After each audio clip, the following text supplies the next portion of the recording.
নবনির্বাচিত মার্কিন president Donald Trump ও ধনকুবের Elon Musk ক্ষমতা গ্রহণের আগেই নিচ্ছেন একের পর এক সিদ্ধান্ত। এবার যুক্তরাষ্ট্রের হাউস অব রিপ্রেজেন্টেটিভের স্পিকার মাইক জনসনের একটি অস্থায়ী বিলের বিরুদ্ধে অবস্থান নিয়েছেন দুজন।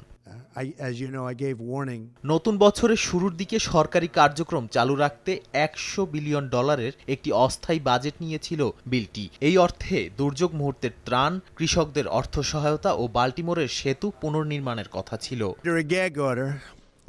তবে ট্রাম্প ও মাস্কের এই অবস্থানের কারণে কংগ্রেসে অস্থিরতা দেখা দেওয়ার পাশাপাশি সরকারের কার্যক্রম বন্ধ হওয়ার ঝুঁকি তৈরি হয়েছে। বিশেষত রিপাবলিকানদের মধ্যে এই বিল নিয়ে তীব্র বিতর্ক দেখা দিয়েছে। এমন পরিস্থিতিতে দলটির মধ্যে বিভাজন তীব্র হচ্ছে এবং জনসনের নেতৃত্বকে বিপদে ফেলেছে। ট্রাম্প ও মাস্কের পদক্ষেপে যদি সরকারের কার্যক্রম বন্ধ হয়ে যায় তাহলে যুক্তরাষ্ট্রের অর্থনীতি ও জনজীবনে নেতিবাচক প্রভাব ফেলতে পারে বলে মনে করছেন অনেকে।